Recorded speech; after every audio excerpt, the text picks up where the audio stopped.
Fala galera, eu sou a Roberta Araújo e o Justa Causa está aqui no Teatro Poeira hoje, porque nós vamos entrevistar o ator Rocco Pitanga. Olá Roberta, olá galera. E ele está em cartaz aqui com a peça Embarque Imediato, um diálogo com o texto do Áudre Anunciação, em que ele contracena com o pai Antônio Pitanga. A gente já vai chegar no Embarque Imediato. Sim, já estamos embarcando. Vamos começar lá do seu início da carreira, vamos lembrar um pouquinho? Caramba, faz bastante tempo, né? Já estou com 39 anos e é curioso porque o tempo passa rápido. Só consigo perceber que eu tenho 39 porque tenho duas filhas, uma de 15 e outra de 14, que já falam de uma forma bem, enfim, consciente. Isso me torna mais velho. Não por energia, continuo mesmo. Eu lembro, eu assisti, acho que todos os filmes assim que você que fez. legal. Não, acompanho o seu trabalho, né? Não é à toa que eu vim te entrevistar. Que bacana. Mas eu me lembro muito, três foram muito marcantes para mim. O Seja o que Deus Quiser, Sim, As Filhas do Vento As Filhas do Vento. e o Era Uma Vez. Sim. E eu percebi, as críticas ali são bem sutis, né? Mas tem críticas sociais, tem críticas de racismo, escravidão, os resquícios. Eu queria que você falasse um pouquinho da importância de você ter feito papéis como esse. Eu fico muito feliz de ter feito, né, esses três trabalhos que você falou. São trabalhos que eu tenho muito carinho mesmo.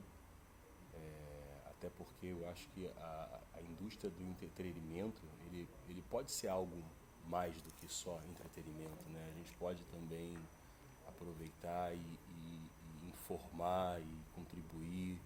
Enfim, acredito que eu mesmo tenha aprendido muita coisa fazendo esses personagens, né? Acabo que, enfim, vim de uma família que meu pai já era ator quando nasci, então acabei sendo criado dentro de uma bolha, mas sempre percebi, né, diferenças que existia por conta da cor, né, em situações, enfim, em algumas situações. Seja que Deus quiser, é um personagem que é o PQD, um cara é músico, ele tem maior vontade de estourar, fazer sucesso, e conhece uma VJ da MTV de São Paulo que vai fazer um projeto no Rio de Janeiro, né, na favela que ele mora, na comunidade que ele mora.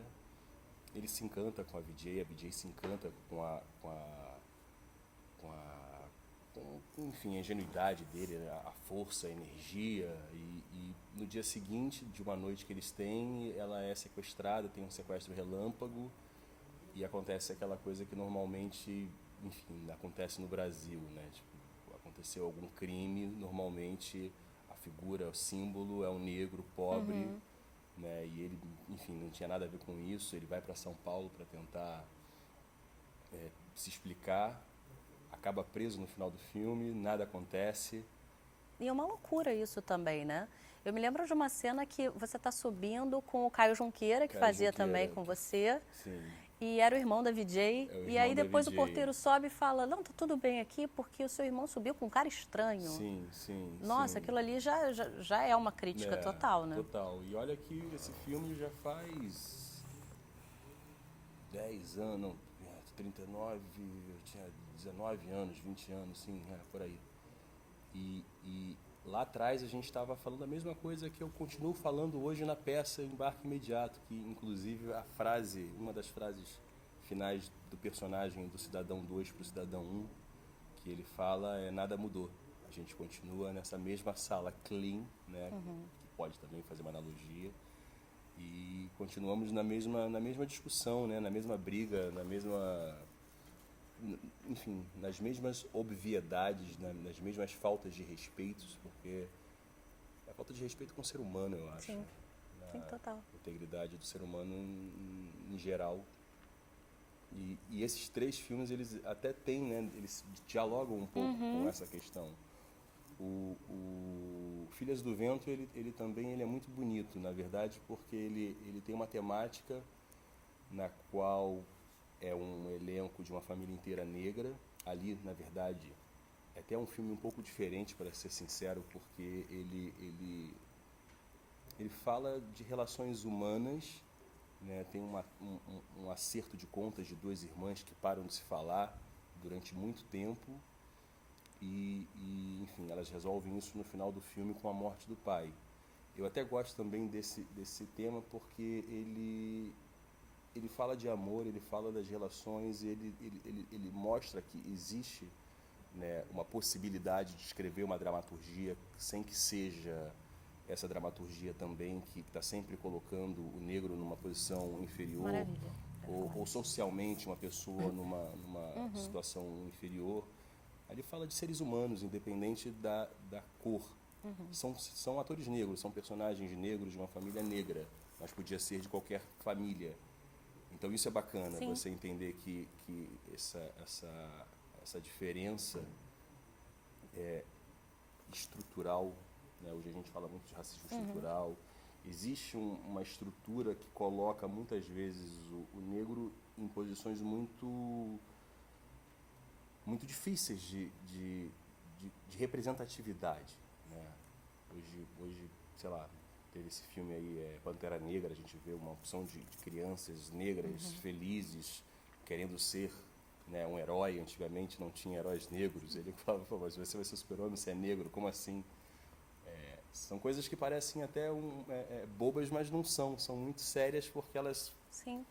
É a elas questão fazem da representatividade, parte, né? de um lugar de representatividade onde você mexe com autoestima, né? E mexer com a autoestima de um ser humano é algo muito sério, né?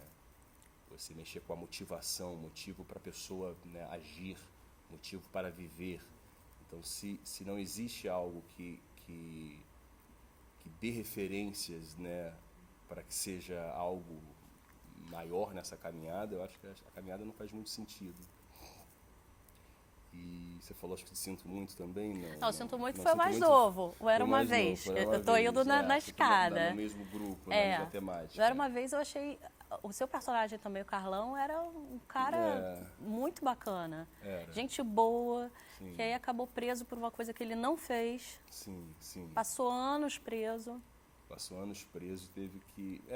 acabou vivendo, né, marginalizado e acabou tendo que fazer acordos dentro da cadeia para poder sair. Na verdade, ele foi colocado num lugar e, a partir dali, ele teve que renegociar, né, os valores no sentido de sobrevivência, né? Mas ele nunca fez nada de errado para ninguém. Acaba sendo colocado, né, na pressão da vida, onde os acordos que ele fez na cadeia para sobreviver, né, colocaram ele financeiramente em débito com algumas pessoas do tráfico. Ele é obrigado a sequestrar a cunhada e ali quebra, né, uma relação de confiança com o irmão, que é uma relação muito bonita no filme. E foi muito legal ter feito esse personagem com o Thiaguinho, com a Vitória, a Breno Silveira. Enfim, foi um trabalho bem bonito, Era Uma Vez. E tem umas falas narrativas do personagem do Thiaguinho também, no final do filme, que é muito bonita, que ele fala, né, da quantidade de pessoas que moram ali na comunidade, e pessoas que fazem base dessa estrutura, né, para que a cidade se movimente, enfim, tudo, né? E que são pessoas invisíveis na maior parte das vezes, né? Ou são invisibilizadas. Como é que Sim, fala essa palavra? sim, invisibilizadas. Invisibilizadas. Essa palavra é boa para eu aquecer, para daqui a pouco fazer peça, senão eu vou ficar bravo. São invisibilizadas. Ih, fala você. Invisibilizadas. Elas são isso. Tem que pegar... Elas não se tornam invisíveis, elas não se escondem, na verdade. As pessoas acabam passando por cima delas como se não existissem. E esses dias eu estava conversando com uma pessoa e a gente estava falando sobre a força que o povo ainda não sabe que tem, né? Assim, e a gente vai para lugares muito importantes e que são, essa palavra que eu não consigo falar agora, eu consegui até o final, invisibilizadas. Aí. Mas assim, se a gente tem uma greve de gari um dia, cara... Sim. As pessoas não sabem o que acontece com a cidade. Essas pessoas são muito importantes. São muito importantes. Então elas fazem parte de uma base muito forte e muito importante da engrenagem. O professor, cara, o professor é uma vergonha, assim, né? O professor não ser respeitado, não ter um salário digno. São as pessoas que, enfim, são os primeiros mestres. Então, enfim, é isso. E aí, bom, você trabalhou nas Filhas do Vento, a direção era do Joelzito Araújo, Joelzito né? Araújo. Um cara que eu admiro bastante. Você Ah, tá com um é? documentário aí do Fela Kuti. Eu quero ver, não Pô, vi, falaram incrível. muito bem. Ele manda muito bem sempre. Você viu já? Impressionante. É. E aí, assim, falando de pessoas assim que você admira, com quem que você ainda gostaria de trabalhar? Ainda falta para você? Tem muita gente, tem muita gente. Eu gosto muito do trabalho do Lázaro Ramos, a gente nunca trabalhou juntos. Fabrício Boliveira, adoro o trabalho do Fabrício. Gosto muito do Celton Mello também. Eu até mandei uma mensagem para ele. Tinha acabado de fazer um filme que fala sobre transtorno de borderline, que eu sinto muito. Boa, a gente pode falar dele também. E aí eu mandei a mensagem falando, poxa, olha só, acabei de fazer um filme que o cara tem transtorno de borderline, eu já tinha feito uma peça, vamos botar um personagem aí na sessão terapia. E ele falou, cara, assim que tiver a possibilidade a gente faz. Ótimo. Mas depois eu vi, eu acho que a Letícia Sabatella já tinha feito um personagem com borderline, eu não sei. Eu não vi. Mas enfim, aí a dica. Vamos trazer. E aí, falando de representatividade, que você chegou até a falar do Pantera Negra e tal, eu me lembro de uma entrevista, até está na biografia da Zezé Mota, que ela reclamava muito, né, do fato de ser chamada muitas vezes para fazer empregada doméstica, né, em determinados papéis para ela. Você acredita que isso tem mudado? Você acha que o mercado agora já... Existe uma força maior, né, aonde está quase que difícil, né, invisibilizar. Eu acho que tem uma força muito grande. Eu acho que a internet também ajudou as pessoas se reencontrarem, se reconhecerem também, né? Mas há pouco tempo atrás eu fui fazer um teste de uma novela na Globo e me falaram, poxa, é o teste para fazer um personagem, um protagonista. Eu falei, poxa, que legal. E aí fiquei super empolgado. Eu falei, caramba. Eu sempre falei, eu sempre reclamei, né, com os produtores, cara, vem cá, eu quero fazer um protagonista de novela também.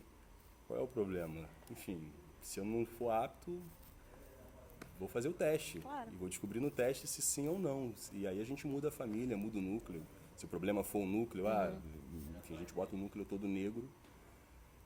E aí quando eu cheguei lá para fazer o teste, tinham só atores negros. E aí eu falei, saquei, assim, beleza, não é nada, enfim. Porque a sensação era que eu ia fazer o teste, independente da cor da pele do personagem, e a partir dali a gente iria escolher todo o resto. Mas não, já era escalado que o protagonismo daquele núcleo era negro. Então, enfim, eu jamais faria um teste com um ator, sei lá, da minha idade que não fosse negro. Então eu acho que esse lugar é um lugar que precisa ser mudado. Eu sou um ator, enfim, e posso fazer um personagem tão bem quanto ou não. Sim. Eu acho que isso só no teste, sendo testado, que que a gente consegue ver. E Davi Júnior fez brilhantemente. Eu não acompanhei a novela, mas no final isso eu até estava falando esses dias, eu falei, pô, engraçado, porque a protagonista da novela é a Grazi Massafera, né? E o casal, pelo que eu entendi no início, era, poxa, o Davi Júnior era o personagem do Davi Júnior era o personagem que tinha viajado, eles tinham se separado muito tempo atrás, eles foram apaixonados, namorados, e quando ele voltasse, o que eu entendi era que eles voltariam e viveriam felizes para sempre, como toda história romântica. E aí eu fiquei curioso, fui surpreendido, na verdade, porque quando eu vi esses dias, eu acho que o final vai ser Grazi Massafera e Rômulo Estrela. Eu falei, poxa, mas o protagonista não era o outro personagem? Por que, enfim, tem uma atriz que está fazendo, que vai terminar com o personagem do Davi Júnior, que é a Gabi, que é uma excelente atriz, mas são essas coisas que parecem invisíveis para um público leigo, mas para os negros que estão lá dentro e para que estão aqui fora batalhando, a gente percebe que tem uma manipulação que eu nem sei assim, enfim, eu acho que tem tanta coisa para acrescentar quando a gente embarca numa história, né? Todas as histórias que eu vi quando eu era pequeno, eu nunca pensei que eu queria ser o Superman porque o Superman era branco. Eu queria ser o Superman porque ele voava. Eu queria ser o Spider-Man porque ele tinha poderes, né? Então, enfim, eu acho que acaba segregando, né? Colocando num único lugar, sem grandes possibilidades. Mas hoje em dia eu vejo o negro se reconhecer mais como negro também, porque tem muito negro que não se reconhece como negro. Sim. Porque também não teve muita referência de sucesso quando via na televisão ou nos desenhos. A referência de sucesso era sempre do menino branco, então acho que até um pouco dá para entender um pouco isso, né? Tipo, cara, eu quero ser a pessoa que faz sucesso e isso vai mentalmente vai embranquecendo uma realidade que não é. Assim, hoje eu vejo as mulheres negras empoderadas com o cabelo, né? Aceitando o próprio cabelo, né? Enfim. É isso. Que é uma coisa também muito importante, né? É você dar também... eu acho que a representatividade é o mais importante. Enquanto não tiver representatividade, vão acontecer vários casos, como isso que você falou. E eu acho que no geral, porque eu acho que quando a gente fala de liberdade, assim, de direitos, de respeito, se a gente não tem, se a gente não é bem resolvido com o que é de fato isso, dependendo de como de como está funcionando, né, os interesses, né, dessas pessoas que estão mais acima, cara, isso pode virar para qualquer lado, pode virar para o branco, pode virar para o negro, enfim, o respeito ele deve ser uma luta de todos, né, porque ela, dependendo dos interesses, elas vão se voltar contra quem tiver na frente, né, não